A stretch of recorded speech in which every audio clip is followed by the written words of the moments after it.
So you feel the older lenses are somehow lend to a better story? I mean, forgive me, I don't know too much about It's like lenses. more character. Okay. So the lens itself, the older lenses tend to have more character, which can be described in like, you know, maybe the edges blur a little bit differently, or certainly lens flares are very different, especially with anamorphic.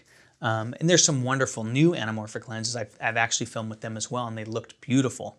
But I just happen to really love the characteristics. The way it bends light is slightly different, or again, the way it pulls focus maybe to the center because the edges, or maybe the sharpness starts to dissipate towards the edges, which in one respect could be a little bit maybe scary for a filmmaker going, oh, I want to make sure the shot's in focus.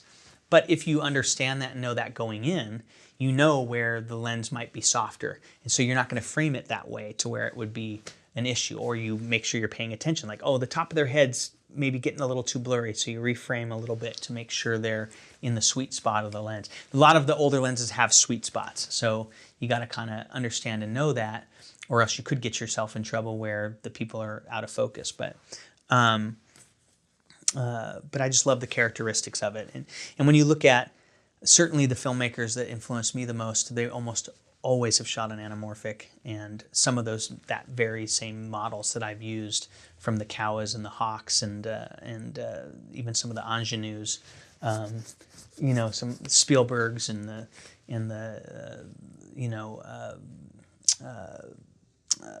Kubricks and all that use those same kind of lenses. So that was always kind of a dream of mine, was to be able to shoot on those someday, and then it's come to fruition on a couple projects. I've gotten to use some of those vintage lenses, which was exciting for me because I'm kind of a camera nerd that way. I really geek out on all the different technology, and I love new technology, but I also love the old stuff too. So again, that's where it comes back to me loving to figure out a way to marry the two together. That's just always a kind of exciting challenge to me. And if you buy those lenses on eBay, do you then later sell them again after Not really, production? no. Oh, I you kind of them. keep them, Okay. you know, I have some old Russian lenses that just do some really cool bokeh or bokeh. The way it kind of almost a circular blur to them. Those are really cool. I've used those. Actually, I used one of those on California Christmas for a scene. To me, they're always like they're tools that you can use for a certain situation. It might be really perfect for that moment. So I've got those. I actually just adapted a 70s Ingenue zoom lens for it was a television lens. And it's a gorgeous lens. And I got it for like $150 on eBay. And that lens probably when it came out was $50,000, $60,000. But you couldn't really use it on a modern camera, especially the mounting wouldn't work. And so what I discovered, I had to modify the mount on it in order to get it to work with another adapter that would then work on I have a Blackmagic pocket camera. So to get it to even fit on there, I had to modify the rear mounting element on it, which I took it off the lens and kind of did everything I needed to do with it to make it fit. And then the other thing about those lenses, and probably why you could get them, I think other people are discovering this now because I've seen the price of them go up. You're giving away your secrets there, Shaun. Yeah, Yes. they're now like $600-ish in that range that I've been seeing. But the lens itself is a 8mm to 112mm zoom, which is a pretty decent zoom. But it's the size of the back glass is too small for a modern camera, like a Blackmagic. What happens when you put that lens on there, you have a crazy vignette. So you basically see the circle of the back element. So you're only seeing, and everything else is black, you know, and you've got this little circle. And that's the reason why most people wouldn't buy that lens, and you can get them for the price that you can get them. But on certain versions of those lenses, they had built-in doublers. So basically there's a magnifier on the back end of the lens that you can flip, And what the purpose of it originally was for those lenses is it made them twice the focal length. So you could then, you know, on just a flip of a switch, you could double your focal length. You could go from a 100 to a 200 millimeter zoom, and you know, there's all sorts of cool things you could do with that. Well, what I discovered is that you could take that same lens and put the doubler on it, and now it fills the full frame of my camera. So I don't have an 8 to 112 millimeter, I actually have a 14 to 220 millimeter lens, which is still a great focal length for me to have on my camera. I mean, that's as wide as I'll ever need it, and that's almost as tight as I'll ever need it. And so that was the experiment of wanting to make that lens work and figure out how to adapt it to get it to work on my camera. And it worked. It's really pretty incredible. And in fact, the Blackmagic there's a crop factor or like on that. So effectively what my camera is I think it's a 22 millimeter to 450 millimeter zoom, and it looks beautiful. I did a bunch of test footage with it, and again, it has those old characteristics that I love. It looks like, you know, you're shooting something in the 60s or 70s. You know, cost me 150 bucks. So there you go. And I will use it on a project. I guarantee somewhere, somehow I'll end up using that lens for something. So you keep them safely stored away somewhere? Yes, yeah, Nice. yeah. And I bring them with me on my projects, so yeah. So what's so interesting about that ingenue is that it's a French-made lens, and the style of mount that it had was, I think it was called a B3, like a bayonet 3. And Japanese lenses made it, you know, American, all that stuff. They all had this B3 mount. Well, I was able to find online B3 adapters to Micro Four Thirds. So I went, great, here we go. I can just buy this adapter and it'll work. No, it didn't work. There was a piece on that back element that, on that back mount element on the ingenue that was several millimeters deeper than it was on like the Canons of the same era or the other ones that adapter would work on. Did not work on mine. So I had to really like break it down, like what is stopping this adapter from mounting correctly? I figured out which pieces it was, and then I'm like, okay, so how do I get this piece? Luckily it was aluminum, so it was fairly soft, that mounting piece. So I was able to take metal files, like I said, get it down to the right level, which actually took a long time, longer than I was expecting. And then I went with, you know, some finer sanding materials and got it to be smooth. And then I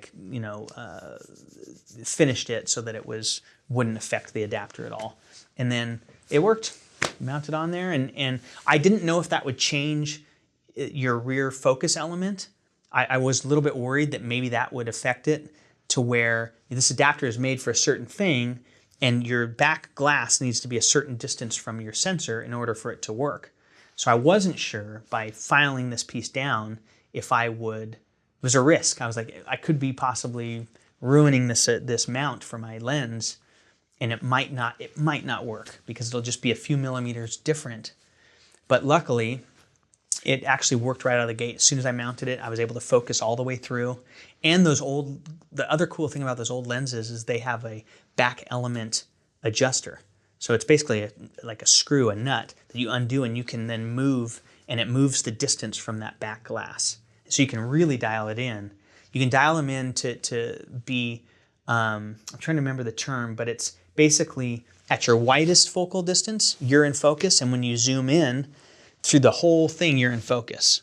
And only certain lenses can do that, and new lenses don't, a lot of them don't do that, or they're like $60,000, like I said. That lens will do this, but your $2,000 Canon can't do that, you know what I mean? So having this lens that has that ability is pretty darn cool. And I was able to dial that all in.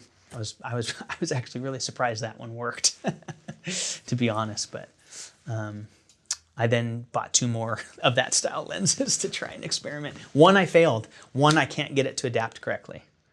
But the other one, it was a Canon. One was a Fujinon. I couldn't get the Fujinon to work right. But the Canon I was able to get to work. And I just used that one on a commercial shoot not that long ago. And it worked great. And again, that was a similar focal length. So right now it's like a 28 to 480 millimeter zoom. If you want to know, those are the old ENG lenses. Okay. So those are old, like, 60s, 70s, 80s, really like 70s is probably where most of these are from. But they're ENG lenses. So like Beretta and shows like that. Like yeah. And you can probably find most of them are like Fujinon and Canon, like on eBay and stuff. And they're I'm trying to think if they're the 2/3 inch ENG lenses is what I'm talking about. And they need to have that built-in doubler. So it's like a 2 times focal length piece on it. And they look really funky. They come off the back of the lens. That's how you can usually tell they're on there.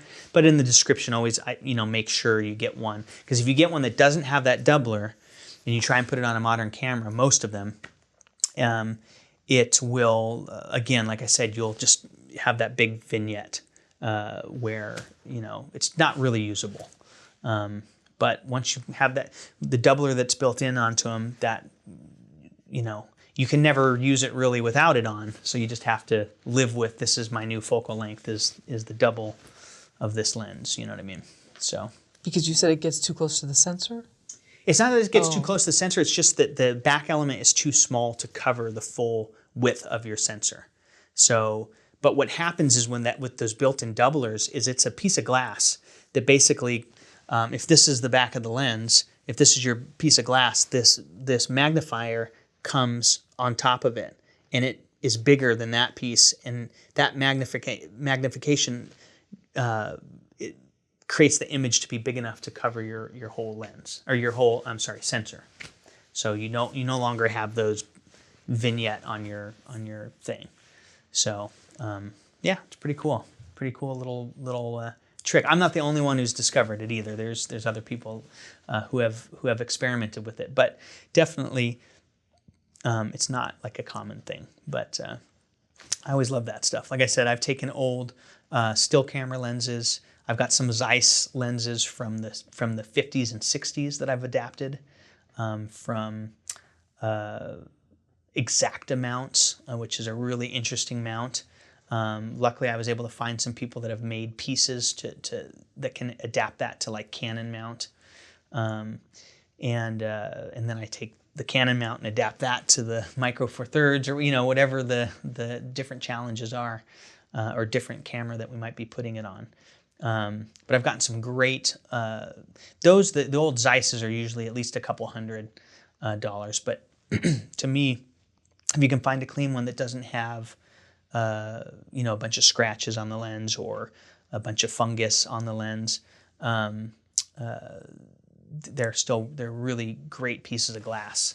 I have a 25 millimeter Zeiss, Carl Zeiss lens from the 50s that's incredible. It's like tack sharp still today, and it's just a really, really nice piece of glass that I got for a couple $100, where anything modern would cost you several thousand at least for that same focal length and quality. How do you protect it from fungus? Do you keep it away from moisture? Yeah, the funny thing about fungus is that it actually, it's hard to say why some lenses get it and some don't, but it has to do with moisture and how sealed they are. Most of the time, though, fungus really won't affect your image too much. It affects how light comes in to the lens and will like bend kind of the flares. So sometimes even a little fungus is kind of cool on an old lens, in my opinion. Now, if it's right in the dead center of your lens, maybe that then becomes annoying. But if it's just around the edges, again, it could give you some of those qualities that I actually even like. So I won't necessarily turn down a lens on eBay if it's got a little fungus on it. Just depends on where it is. But things like scratches and things that really will kind of affect the image, then obviously you got to stay away from that. But yeah, I mean, it depends on what project you're doing. If you need something super clean and you want it to look, tack sharp like that, then those lenses won't be for you. But if you're trying to do something that has a little bit more of that style to it, then I say go for it. Experiment with it and see what you can do. Because, to me, that's what will set your project apart. Make it feel a little different, How would you know if a lens has fungus on it if you're seeing it on some site that's selling? Well, I always ask those questions, and Oh, most awesome. people that I've discovered, they'll list what's wrong with the lens and stuff like that. So most of them will say, no, clean glass, no scratches, fungus free. They'll say something like that, or they'll talk about the blades. The blades aren't oily because a lot of times the lenses, if they'll have like a leak in it'll affect how the shutter and the aperture works. Not the shutter, but the aperture itself. So they'll list like what's, you just have to read the details, then ask questions if and I'll ask that a lot of times. I'll ask, does it have this or does it have that to clarify? And again, like I said, sometimes I might be okay with it. Like, oh, is there fungus? Is it like all over the lens, or is it like just on the edges? And I might still buy it if it has it, if that's what I'm going for, in that moment, and if the price is right,